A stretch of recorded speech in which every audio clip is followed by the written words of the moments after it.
How would you like a 15% discount to my daily email, the stack of stuff, the show notes, discounts to the conference, all of that? All you need to do is text the word show to 33777.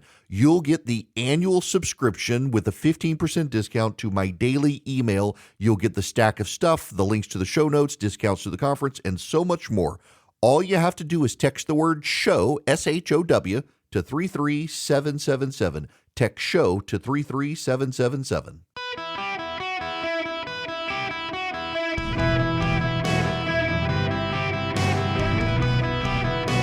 Welcome to the Eric Erickson Show podcast, Hour 2. Hello, America. Welcome. It is Eric Erickson here. The phone number, 877-973-7425. Should you wish to be on the program, would be absolutely delighted to have you. I am, by the way, in planning now for the Good Friday show, reaching out to Doug Wilson, who's been in the news a lot. Gonna try to get an interview with him, among others.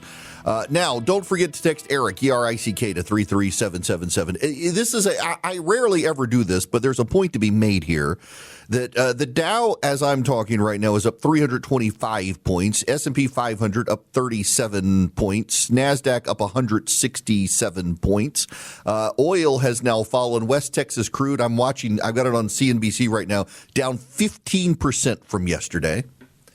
The absolute malarkey that we saw from so many people yesterday, people screaming about how terrible everything was going to be and what a disaster it would be. West Texas crude it's down now 13%, and international oil, Brent oil is down 13%. Sorry, West Texas crude is down 13% as well. This is actually pretty significant. That gas prices are not skyrocketing. And by the way, they're still less than when Chuck Schumer was bragging about how they had come down, still less than they were in 2024 under Joe Biden, even though they've gone up. I mean, the fact of the matter is, all of the disasters that so many people have been screaming about have not borne out. And now we're doing sympathy profiles in CNN of the two jihadists in New York and sympathy profiles in other media of the poor Iranian sailors whose ship got sunk. They can't do anything favorable about the United States in the press right now. And I'm just absurdly angry about the American press corps is probably the most unpatriotic entity outside of the Democratic Party. It's frustrating. Before I move on to anything else, I don't want to keep Arlene waiting on her phone call. I wasn't going to talk about this, but actually, Arlene, I think it's very relevant when I talk about the military for you to chime in here. Welcome very much to the show. How are you? Eric, I'm doing well. Good afternoon to you. And Eric, I'm calling because I think it's really important to emphasize another aspect of President Trump's character. My husband and I actually attended last week's Medal of Honor ceremony at the White House. Oh, wow. As you would imagine, it was exquisite and meaningful. And there were three families that received, two families received a posthumous Medal of Honor award, and one family, their family member was still alive and was there.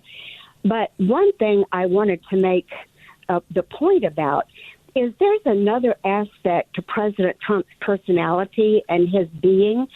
He showed such a kind, solemn, personable way that he was in the East Room, and he met with each family prior to his entrance into the East Room. And this is really a strong part of his personality. If you look at the right sort of media, and the media were there in the back of the East Room, crowded in, every media you could conceive of. And Eric, here's the thing that I found disturbing. It wasn't the president. He was fantastic.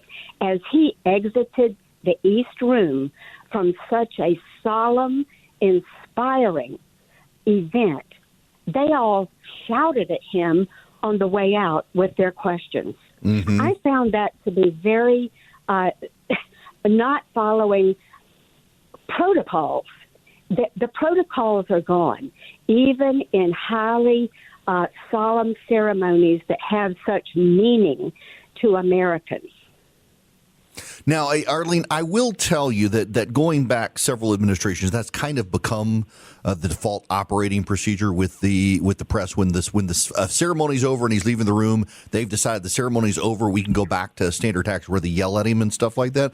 But I'm glad you called in about that, because it kind of does set the scene to contrast with the way the press has attacked the president for at the dignified transfer in Dover. He left his cap on, and then he got attacked for not bowing his head because all the members of the press were seeing the shot from behind the president. But if you actually saw the shot that showed the president's front, he was saluting, which is why he wasn't bowing his head. And they wanted to claim he was disrespectful. You talk to members of the military and their families, and they say it's a night and day difference between Biden and Trump. Trump spends so much more time with them, is much more engaged. Many of them tell the story of him checking on them randomly. They get random phone calls from the guy. Meanwhile, remember, Joe Biden is the one who had the dignified transfer, kept checking his watch, and they all excused Joe Biden on that. I'm glad you called in with that story to try to set that. The people who want to blast the president for being dismissive of our military have never encountered the guy. I know in my private conversations with the president how much he cares about the military. Now, while all of this is happening, let me bring it close to home. The special election is happening today in the 14th Congressional District in Georgia for Marjorie Taylor Greene City. If you're listening in the 14th Congressional District, you can go vote today. Polls close at 7 p.m. I want to read for you guys the list of the candidates. Remember, they're all piled on the ballot today. Jim Davis, Democrat. Sean Harris, Democrat. Jonathan Hobbs, Democrat. Star Black, Republican. Reagan Box, Republican. Bo Brown, Republican. Eric Cunningham, Republican. Clay Fuller, Republican. Tom Gray, Republican. Nikki Lama, Republican. Colton Moore, Republican. Brian Stover, Republican. Megan Strickland, Republican. James Tully, Republican. Jenna Turnipseed, Republican. Andrew Underwood, Libertarian. Ron Ruskowski, Independent. They're all on the ballot together. It's kind of a jungle primary. The top two vote getters, if nobody gets over 50%, will go into a runoff. Clay Fuller has been endorsed by the President of the United States. Clay Fuller is the district attorney, was the district attorney for Rome. He was in the JAG Corps as well, in the U.S. Air Force. Actually went to Emory University and Cornell University, got a JD from Southern Methodist University. Great guy. I am backing my friend Tom Gray. Tom Gray is a pastor in Paulding County. Super guy. I've known him for quite a while. He's a phenomenal person. He's the sort of guy you say we need to send to Congress. Clay Fuller, I have nothing bad to say against the guy. There are some people in the race who aren't worth a warm bucket of spit, but those two are good people. Now, the Democrats have largely consolidated behind a guy named Sean Harris, and they're hoping that if all the Democrats show up, they might be able to get Sean Harris across the finish line, in large part because he's already running again. He was a Marine in the Army. He went to Tuskegee University, graduate degree from the Army War College, and is campaigning hard, highlighted by all the Democrats trying to consolidate around him, despite the fact that multiple people are running as Democrats. This district is one of the most Republican districts in the country. To the extent that Harris may be able to consolidate the lead, it is only because you got so many Republicans who are divided and the Democrats' show of unity. This is exactly opposite what's happening in California right now. So California, a few years ago, in order to minimize the ability of Republicans to win races, decided to do jungle primaries. And typically what you would have is a whole bunch of Republicans would run and one or two Democrats would run, and the Democrats can consolidate the field and make sure that it was Democrats who got into the general election and not Republicans. And right now you only got two major Republicans running.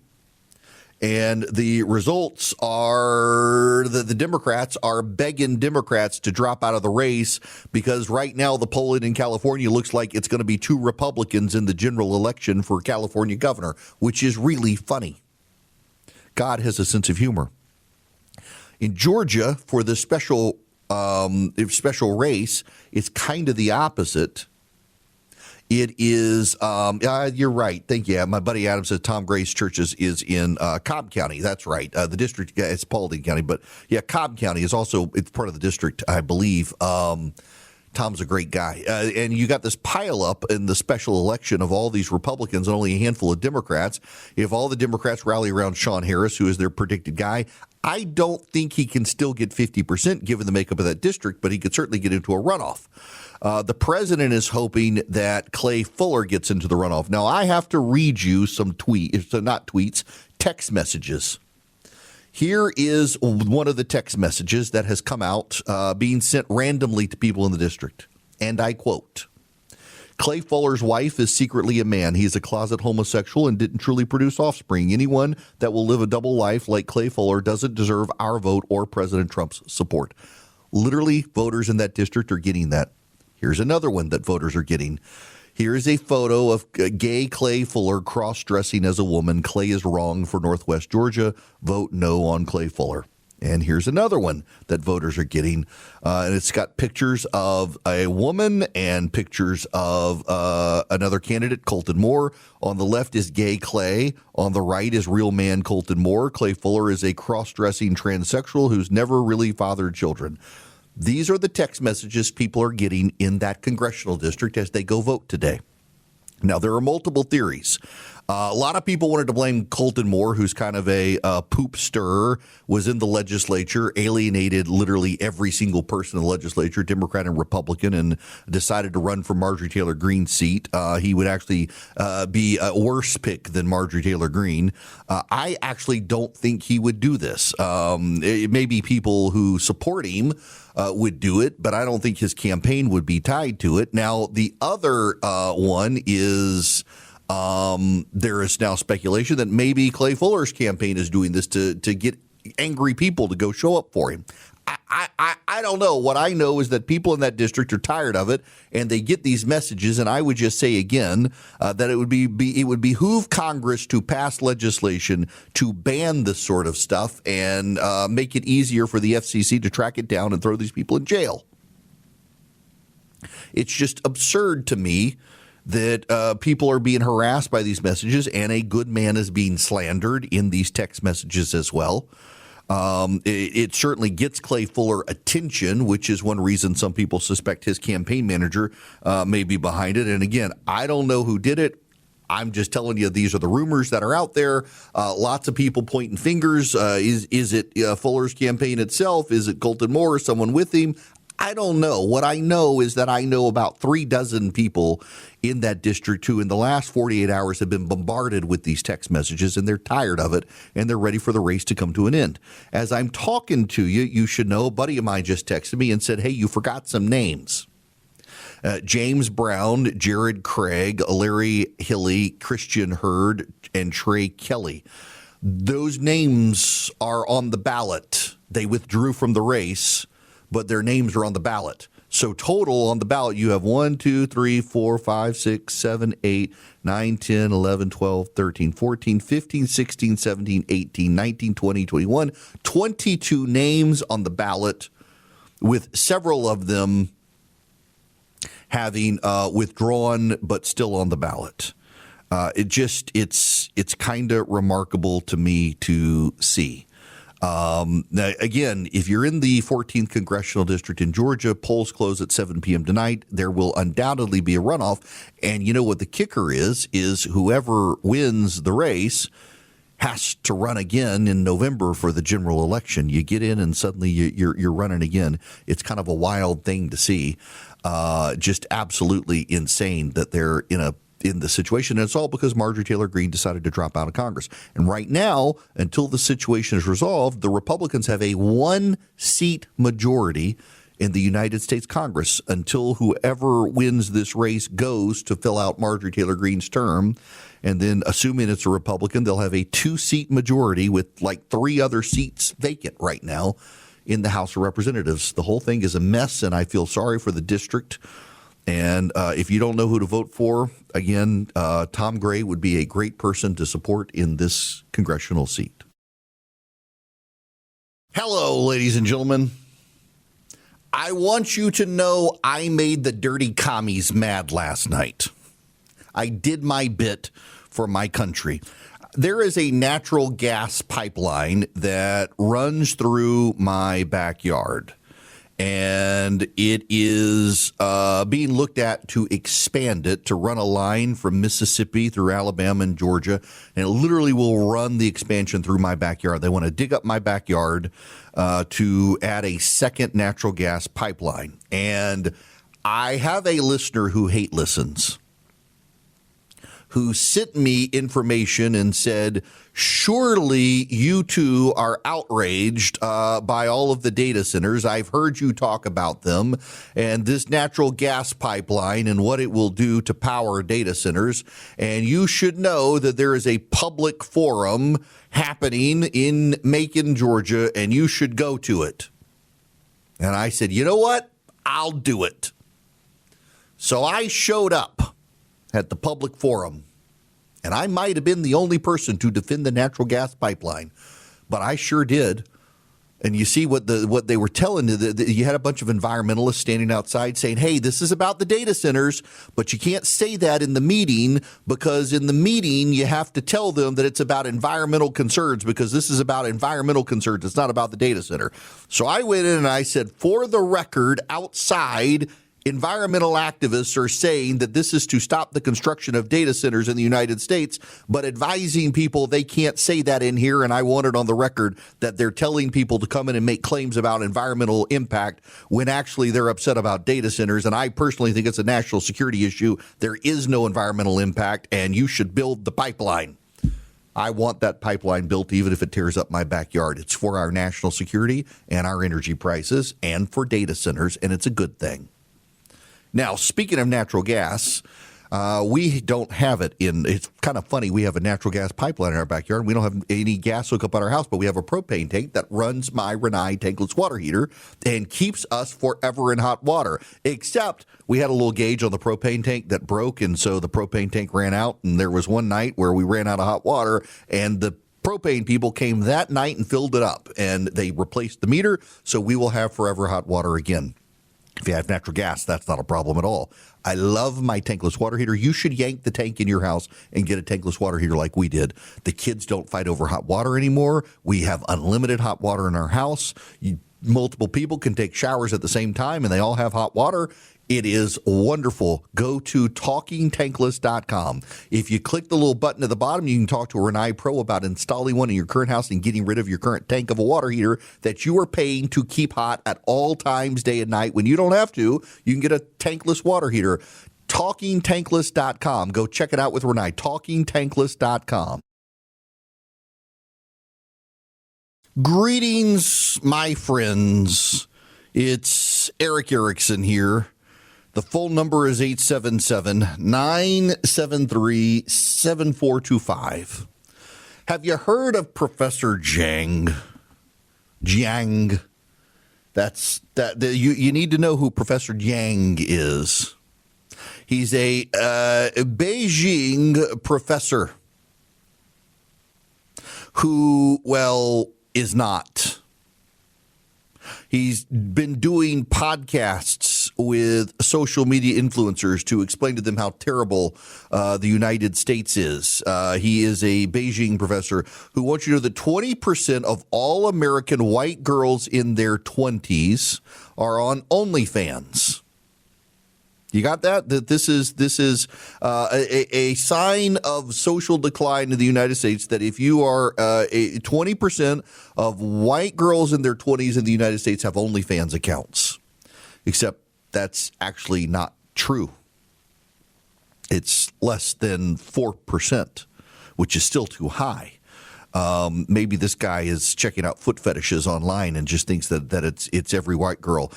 This guy, by the way, he's a high school teacher in China who actually someone found an English excerpt of one of his speeches about the Odyssey, and he got basic facts about the Odyssey wrong and mispronounced the names of the people in the Odyssey.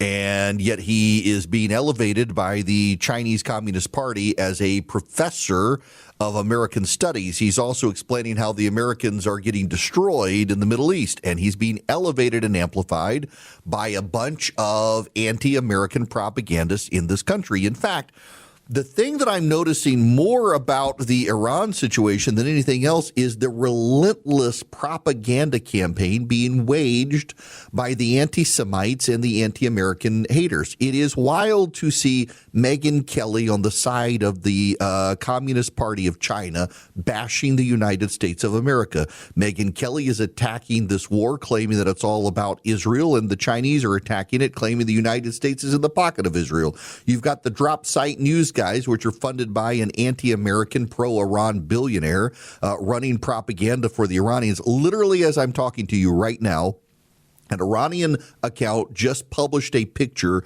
of a shot-down F-35 inside Iran and the 14 passengers that they have pulled out of the plane. The silence here is intentional for you to ponder that. An Iranian social media account has just published a picture of a shot-down F-35, and from the F-35, they have rescued the 14 Israelis who were on a special mission inside Iran. For those of you who don't understand why this is absurd, an F-35 at maximum holds 2 people. Typically only has 1. It is impossible to put 14 people, even Jews, on an F-35. And yet, that's the sort of relentless propaganda campaign we're dealing with. Tucker Carlson, Candace Owens, Megyn Kelly, the drop site news guys, Professor Jiang. It is just wild to see the Chinese Communist Party and supposed right-wing influencers all on the same side, relentlessly attacking what the president is doing. And I got to say, when it comes to Tucker Carlson and Megyn Kelly, I think they don't want to attack the president of the United States directly. And so what they're doing is they're trying to undermine this effort and blame Israel on it. And it's deeply disappointing to see Megyn Kelly go in this direction. And I personally think that many of these people who are stirring up anti-Semitism, who are podcasters, they're not doing it because they're anti-Semites. They're doing it because it gets them attention and it gets them clicks, and they can cover their private jet expenses or whatever other expenses they have. Eyeballs and attention get you the clout that you need on social media to get podcast subscribers to tune in tomorrow to see what the next outrage is. And they're steering people wrongly towards anti-Semitism, not because they are per se anti-Semites, but because they know that gets them attention, it gets them clout, it gets them talked about, and buzz is everything on social media. No press is bad press when people are talking about you, and people are willing to sell their souls and abandon any convictions they might have had in order to grow their ratings and their podcasts. And if it means attacking the Jews and blaming Israel for what's happening with Iran, so be it. So there are people who are boosting the profile of a ill-informed, poorly educated Chinese high school teacher claiming that he is a professor.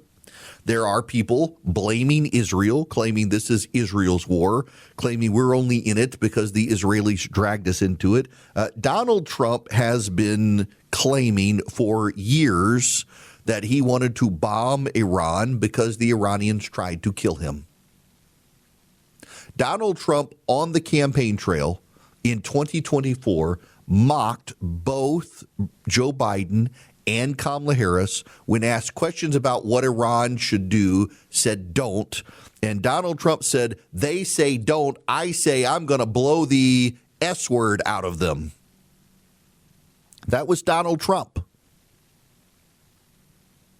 It's not like he's changed. People found footage of Donald Trump in 1980 saying that we should blow up the mullahs. He hasn't changed. The man who's been committed to tariffs since the 1970s has been committed to eliminating Iran since 1980 at least. But blame the Jews because it'll get you attention. You know, it's actually kind of funny that, you know, if you defend Israel these days, these people, Matt Gaetz, Marjorie Taylor Greene, and others, they accuse you of getting $7,000 every time you defend Israel in tweets. These people are making lots of money with anti-Semitism. It actually, I could have my private jet now if I went on a relentless campaign against the Jews. They told me defending the Jews would make me lots of money. Nope. Nope. If I want my private jet, I need to start attacking the Jews because it makes more money. It pays. I mean, that's why they're doing it. You do understand this, right? It's why Candace Owens peddles the Charlie Kirk assassination theories. She has no ideological convictions. She's just there to say this because it gets her buzz on social media, which in the algorithm then drives up her traffic and gets her displayed more, so she makes more money. People are willing to sell out decency, conviction, principle, honesty, and integrity in order to make money. I'm clearly a terrible businessman at this. I could have many more stations if I just lied to you and told you what you wanted to hear or hated on the Jews. But then I would sleep terribly at night, and my wife would really hate it, and I'm kind of scared of her. She's taller than me and has more guns. And so I'm here to tell you the truth. And sadly, I hate to call out by name people like Megyn Kelly, who I have a great relationship with, but it's genuinely appalling to see these people trying to blame Israel for the campaign in Iran. Pay no attention to President Trump's words on the campaign trail. Pay no attention to the Israeli hostility to the United States. Pay no attention to the fact that Israel probably, or Iran probably has sleeper cells inside the United States and has for quite some time. Pay no attention to the fact that Iran plotted to assassinate multiple presidents of the United States. Wasn't just Barack Obama or Donald Trump, it was Barack Obama as well. Then you've got Tucker Carlson and Matt Gaetz. They trot out people like Douglas McGregor, who has been wrong on virtually every single thing. It is Douglas McGregor who went on television with Matt Gaetz and claimed that Iran had destroyed U.S. military installations and harbor installations in the Middle East and had forced reliance on Indian ports. It was Douglas McGregor who has said all sorts of things. Let me just read you some of these. This is from Douglas McGregor, who goes on Matt Gaetz' show, on Tucker Carlson's show, and others. Intervention in Venezuela with the aim of replacing Maduro will end up like Afghanistan. Invade, bomb, and spend $2 trillion for 20 years and to replace the Taliban with the Taliban. It seems that the undercurrent inside the Beltway is to go to war with Iran to solve the problem in Gaza. China and Russia will not stand by and watch us pulverize Iran into rubble. This is insane. There are indications the Egyptians are preparing to invade Israel. Should this happen, they will target the Israeli defense systems, offensive weapons, and rapidly move around the southern area of Gaza and head toward Tel Aviv. We must work immediately to end this conflict. That's from March of last year. Ukrainians are living in a hell that Washington's political class created for them. Today, the Ukrainian army relies on whatever men and boys the Ukrainian army's press gangs can force into uniform and send to a front that is melting away in the face of the Russian onslaught. This must end. That's from 2024. Here is what the media won't tell you. Ukrainian forces are on the verge of collapse. They're totally demoralized. They've all been killed. It's over. That's from 2 years ago. Don't be fooled. Israel is in worse shape than people think. About 1/3 of Tel Aviv has been damaged or destroyed as far as their military installations are concerned. I'm told many Israeli aircraft are being flown to Cyprus to avoid being struck. Israel was not prepared for Iran's response. That's from June of last year. The time will come when Turkish soldiers fight in Gaza.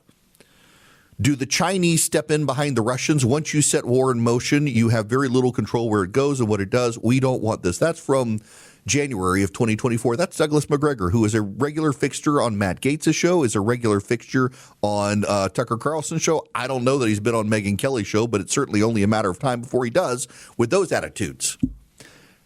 They relentlessly lie to people. Did you know that there is a growing segment of the American public that actually believes Tel Aviv is in rubble? Did you know this? There is a growing segment of the American public that believes that Tel Aviv is in rubble because they've heard from these podcasters how many rockets and missiles and drones Iran has fired at Tel Aviv. And given the number, they can't fathom that the Israelis, the Americans, and the Allied forces shot them all down. They can't fathom it. They're convinced that the American government is covering up the deaths. They can't fathom it. And then they pivot to blame Israel. They blame the Jews. Right now, there's actually a theory being advanced as well that the entire war in Iran is to cover up the Jeffrey Epstein files. Thomas Massey, who is a relentlessly anti-Israel person himself, is one of the people who's been stirring the pot on this, amplified by Russian and Iranian social media accounts. These people are in it for the money. Some of them really hate the Jews. Most of them are in it for the money.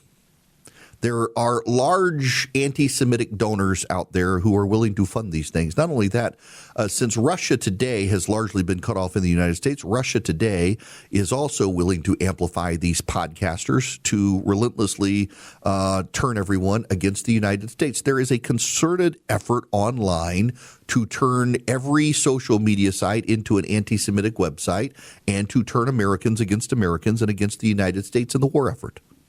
The Iranians are relying on that propaganda. Not a day goes by that they don't release old war footage from other wars claiming it's actually what's happening in Israel today. The Iranians yesterday released a picture of an oil tanker that had been blown up in the Persian Gulf. It was actually an oil tanker that had run against rocks and caught on fire in Italy 5 years ago. It's just bizarre to me to see this hostility and hatred. Fellas, my team, I think tomorrow I'm going to start being an anti-Semite because I really want that private jet account to be able to take the boys to Vegas. I'm going to have to start being relentlessly negative about Israel and see what sort of sponsors we get. That's what it's about. You can clearly see these people. They've got no conviction. They're chasing clicks. They're chasing ratings. They're bragging about their ratings. They're bragging about the attention they get. And what do they do to get it? They spread a Charlie Kirk assassination theory that it was the Jews, or they blamed the Israelis for getting us into war with Iran. I couldn't sleep well. You know what it is, honestly, at the end of the day? I don't know that any of these people, they talk a good game about faith. Do they even have a relationship in a church? Do they go to church? Are they under the accountability of a church? There's one Christian social media influencer I learned the other day who came after me, who actually left the church because he came under church discipline, so he bailed on the church lest they held him accountable for his online antics. I wonder how many of these people are in it. Does Tucker Carlson go to church? Does Megyn Kelly have a relationship with the church that she goes to on Sundays? Or Candace Owens, who claims to be in some church? I know someone who claimed to go to church with her and hadn't seen her in a while. All these people are that Carrie Bojan or whatever, the former porn star turned Miss America turned anti-Israeli Jew hater. She claims to profess the teachings of the Catholic Church? Does she have a relationship with the local priest? Does she actually go to a church where they hold her accountable for her insane stuff? Do you know my church and my seminary get hate mail about me and complaints about me? I don't think any of these people who are doing this stuff are actually in a church regularly where they are in an accountability group for the sorts of things they say, or have the conscience of a Christian that would say, you know what, maybe I shouldn't say that thing. That would be bad. They have no impulse control on these things. They have no governor because they're not grounded in the Word or the family of the Word, and they want to profess a Christianity that is without any ties to a church community or to Christ.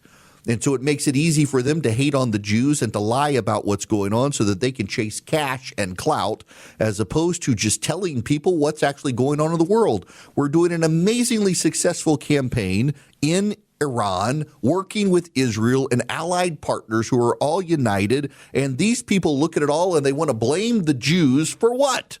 For blowing up a terrorist regime that's been trying to kill Americans for 49 years, and somehow we're the bad guys? Maybe they should figure out, in the words of the social media influencers, what time it is. Welcome. You know what? I've decided. I'm taking matters in my own hands. I've decided it is time to become an anti-Semite. There's clearly so much money available online for anti-Semites. So I'm going to begin here with my first anti-Semitic remark. Prepare yourselves. Gefilte fish is disgusting. It is terrible, terrible stuff. It's gross. I like the latkes and the brisket, though. This is my first anti-Semitic remark. I just gefilte. I don't know which Jewish mother came up with that to guilt their children into trying something gross, but it's a terrible thing. This is day one of Eric Erickson cashing in on being an anti-Semite. Tomorrow we'll talk about circumcision. Seriously, y'all, how can you hate a culture that centers entire holidays around latkes and brisket and matzo ball soup? I don't understand how you can hate. Have you not had Jewish cuisine?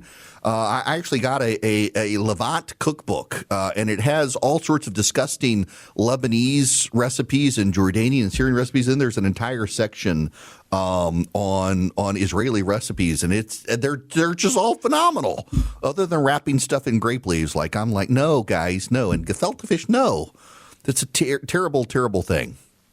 And again, I'm trying not to gag even talking about it. But there was some Jewish mother somewhere who decided we need to ground up this fish and gelatinize it. It's like Southern mothers and the pistachio Jello salads that are also disgusting.